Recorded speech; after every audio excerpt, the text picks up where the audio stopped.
मुश्किलों में चल रही कंपनी पेटीएम से जुड़ी बहुत बड़ी खबर सामने आई है। शुक्रवार को पेटीएम ने एक्सिस बैंक के साथ पार्टनरशिप का बड़ा ऐलान किया।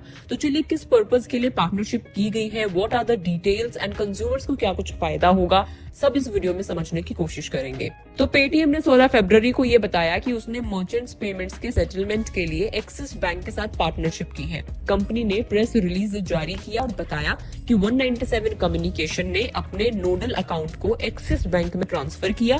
उस बैंक में एक एस्क्रो अकाउंट ओपन कर लिया है। इजी वे में समझे तो 197 कम्युनिकेशन ने अपने मेन बैंक अकाउंट को पेटीएम पेमेंट्स बैंक से एक्सिस बैंक में ट्रांसफर कर दिया है। कंपनी ने ये कदम पेटीएम पेमेंट्स बैंक के खातों में जमा और लेन देन 15 मार्च के बाद रोकने के आरबीआई के निर्देशों के बाद उठाया है। पेटीएम का नोडल खाता, जिसे हम मेन अकाउंट बोल सकते हैं, ये एक मास्टर अकाउंट की तरह है जिसमें उसके सभी कस्टमर्स, व्यापारियों के लेन देन का निपटान किया जाता है। इससे पहले पेटीएम अपनी subsidiary unit Paytm payments bank limited के पास अपने मेन अकाउंट का ऑपरेशन करती रही है। आरबीआई की सख्ती के बाद पेटीएम के सही ढंग से ऑपरेशन को लेकर भी सवाल उठने लगे थे।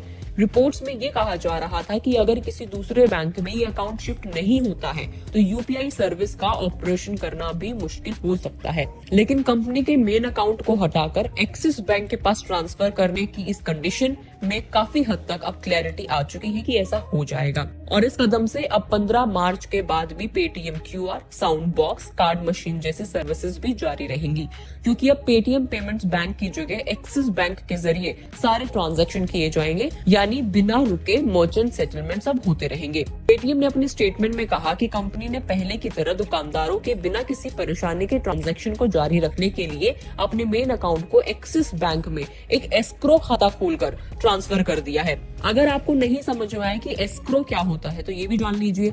एस्क्रो का मतलब एक ऐसी व्यवस्था है जहां पर थर्ड पार्टी, जो ना तो खरीदार है और ना ही सेलर है, दो ट्रांजैक्शन पार्टियों के बीच फंड, डॉक्यूमेंट और दूसरे जो काम होते हैं वो संभालती है। और फंड केवल तभी रिलीज करती है जब एग्रीमेंट की पूरी शर्तें हो जाती हैं। थर्ड पार्टी को एस्क्रो एजेंट या अधिकारी के रूप में जाना जाता है। एस्क्रो एजेंट या तो एक व्यक्ति हो सकता है जैसे कि अटॉर्नी, या फिर बैंक की तरह कोई संस्था हो सकती है जैसे कि इस वाले केस में एक्सिस बैंक है। इस व्यवस्था में नए खाते के पेटीएम पेमेंट्स बैंक के साथ जुड़े खाते की जगह लेने की उम्मीद है। कंपनी ने बताया कि 197 कम्युनिकेशन के पूर्ण स्वामित्व वाली subsidiary Paytm payment service limited पहले से ही एक्सिस बैंक के सर्विसेज का इस्तेमाल कर रही है। आरबीआई ने कहा है कि Paytm QR code, Paytm sound box या पेटीएम पीओएस टर्मिनल अगर पीपीबीएल के बजाय दूसरे बैंकों से जुड़ जाते हैं तो वो 15 मार्च के बाद भी काम करना जारी रहेंगे। आरबीआई ने पेटीएम पेमेंट बैंक में डिपॉजिट और दूसरे ट्रांजैक्शंस की डेडलाइन को 15 मार्च तक बढ़ा दिया है,